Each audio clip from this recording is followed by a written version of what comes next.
أعوذ بالله من الشيطان الرجيم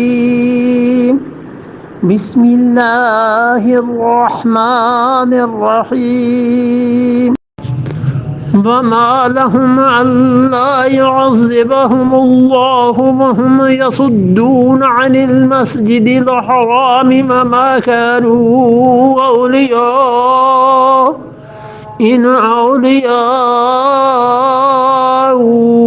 إلا المتقون ولكن أكثرهم لا يعلمون. یہ تو ہوئی ایک بات کہ ہم انہیں عذاب نہیں دے رہے. اب فرماتے ہیں وما لہم، اور کیا ہو گیا ہے، اللہ یعذبہم اللہ، کیوں نہ خدا انہیں عذاب دے. کیا ہو گیا ہے، اللہ کیوں نہ انہیں عذاب دے. اس کا مطلب ہے اب اللہ عذاب دے گا.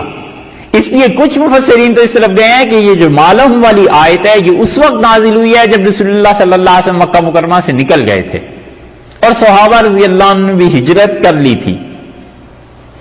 پہلے تو یہ تھے اس لیے عذاب نہیں ہے. اللہ نے کہا مالہم، کیا ہو گیا ہے، کیوں ہم عذاب نہ دیں، یعنی اب آپ نہیں ہیں، اب عذاب آ جائے گا.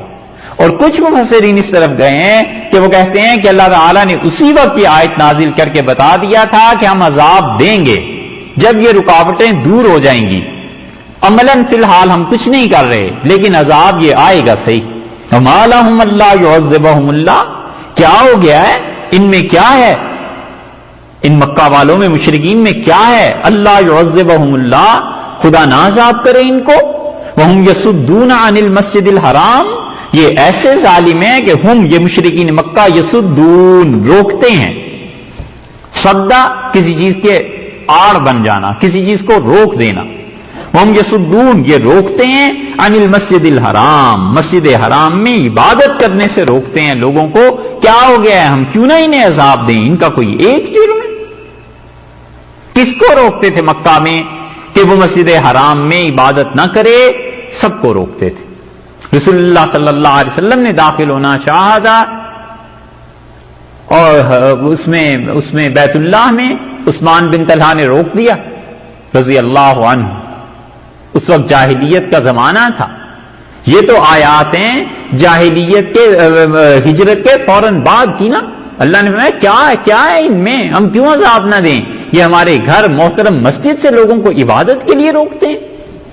رسول اللہ صلی اللہ علیہ وسلم کو مثلاً روک دیا عثمان بن طلحہ رضی اللہ عنہ نے اور کہا اس دروازے سے اندر آپ نہیں جا سکتے، بیت اللہ کا دروازہ نہیں کھولا. اور حضرت صلی اللہ علیہ وسلم عثمان اس دن کیا حالت ہوگی جب یہ چابی میرے ہاتھ میں آئے گی. اس نے کہا رسوا ہو جائے گی قوم جس دن تمہارے پاس یہ چابی آ گئی. تو رسول اللہ صلی اللہ علیہ وسلم عثمان نہیں، ایسے نہیں کہتے، وہ دن ہوگا جو سب سے زیادہ عربوں کا عزت کا دن ہوگا اس قوم کی.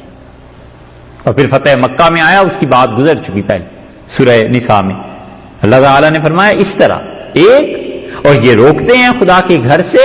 قرآن نے بھی ایک جگہ کہا ہے، اللہ نے فرمایا رأیت الذی ینہا عبدا اذا صلی، سورہ علق میں آیا ہے نا 30ویں پارے میں. کیا تم نے اس آدمی کی حالت پر غور کیا ہے جو ہمارے بندے کو روکتا ہے اس وقت جب وہ نماز پڑھنا چاہتا ہے. رسول اللہ صلی اللہ علیہ وسلم گھر میں نماز پڑھتے تھے، کوئی نہیں روکتا تھا. حرم میں نماز پڑھتے تھے بیت اللہ میں آ کے، تو اللہ تعالیٰ نے کہا کادو یکونون علیہ لبدا، چمٹ جاتے ہیں جا کے اس سے کہ کسی طرح یہ آدمی نماز نہ پڑھے. رسول اللہ صلی اللہ علیہ وسلم حرم میں نماز نہ پڑھیں، یہ ایسے روکتے تھے ظالم.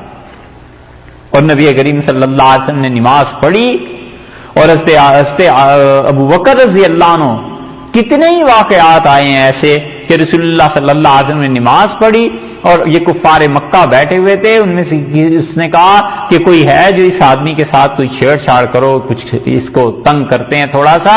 اور گئے اور اونٹ کی گندگی سے بھری ہوئی اوجڑی لا کر رسول اللہ صلی اللہ علیہ وسلم کے کمر مبارک پہ رکھ دی کہ وہ اٹھ نہ سکیں. اور پھر کسی نے جا کے بتایا حضرت بکر رضی اللہ عنہ کو، اور حضرت بکر رضی اللہ عنہ نے آ کے وہ ہٹایا اور نے کہا تقتلون رجلا ان یقول ربی اللہ.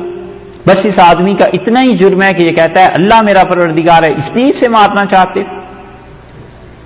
جی کیا اچھا.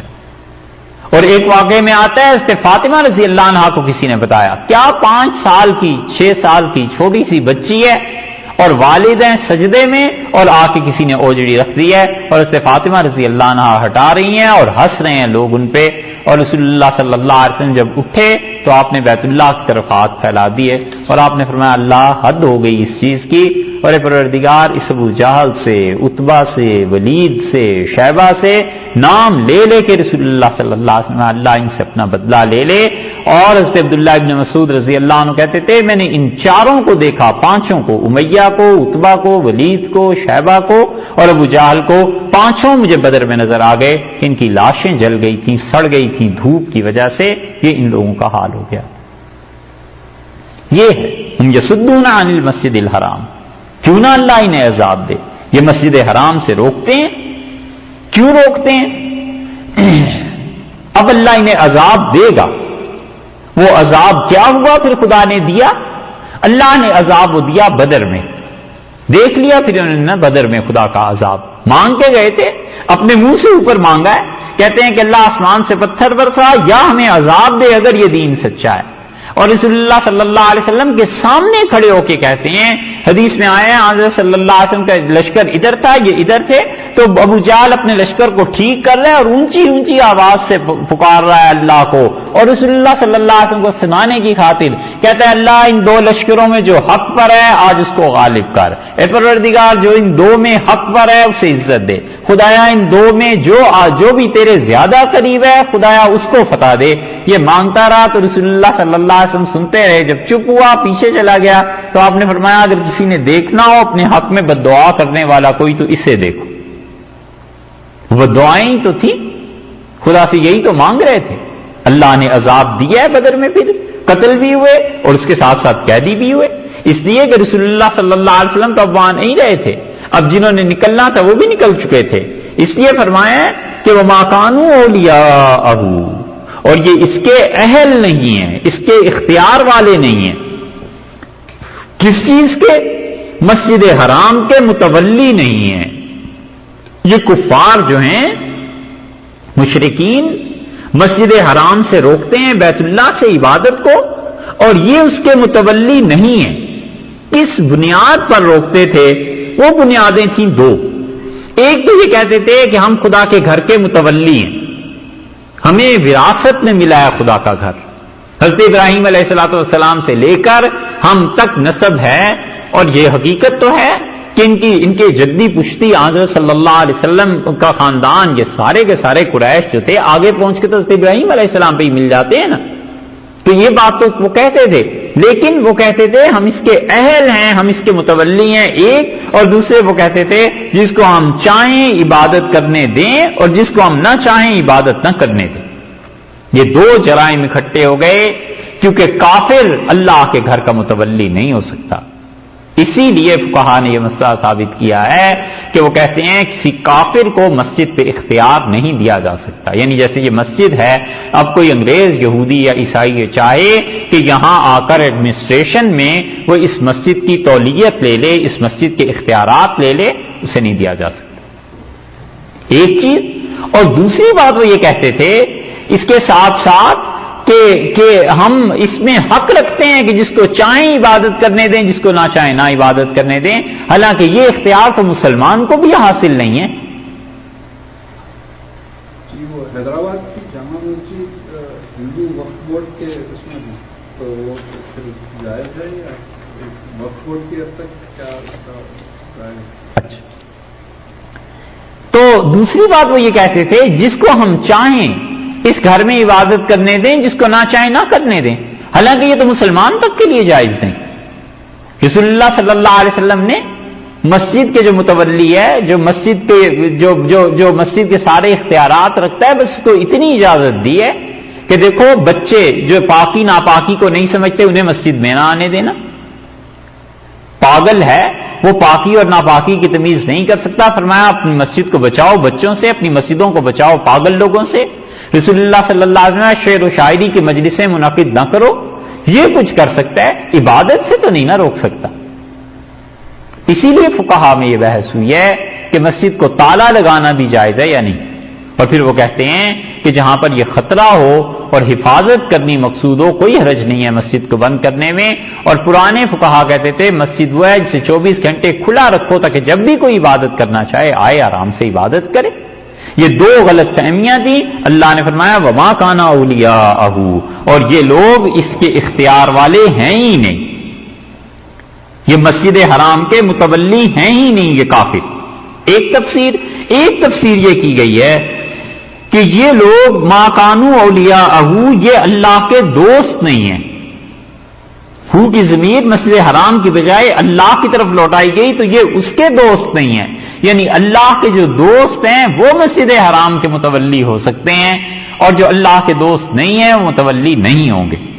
ان اولیاءہ، تو وہی دو چیزیں یہاں بھی آ جائیں گی. ان اولیاءہ، اس کے مسجد کے متولی یا اللہ کے دوست دونوں، الا المتقون، بس وہی ہیں جو متقی ہیں. جو متقی ہیں، اللہ کے دوست ہیں، پرہیزگار ہیں، وہ مسجد حرام کے متولی ہو سکتے ہیں. اور 1200 سال حنفی رہے ہیں، مسجد حرام کے متولی گئی رہے ہیں نا ہر دور میں، اتنا طویل عرصہ. اور اس کے بعد حنفیوں اور چاروں مسالک کی بجائے ایک مسلک کو دی گئی، حنبلیوں کو دی گئی ہے.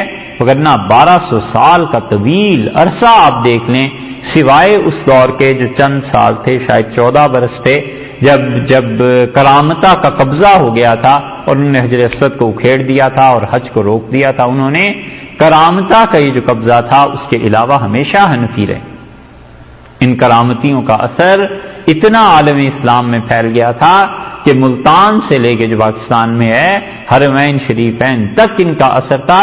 یہاں تک کہ بغداد کی خلافت نے سلطان محمود غزنوی کو خط لکھا اور کہا کہ اس مصیبت سے نجات دلاؤ، اور محمود غزنوی رحمت اللہ علیہ کا کوئی کارنامہ نہ ہوتا.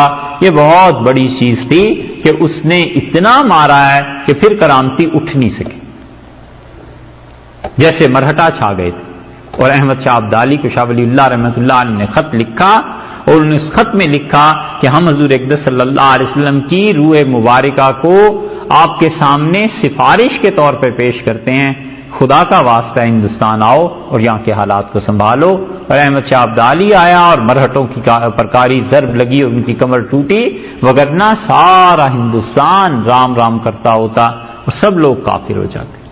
ہندوستان کی تاریخ میں 3 مقامات ایسے آئے کہ ان مقامات پہ بس اللہ ہی نے بچایا اور اللہ ہی کا فضل ہوا، وگرنہ تباہی پھر جاتی.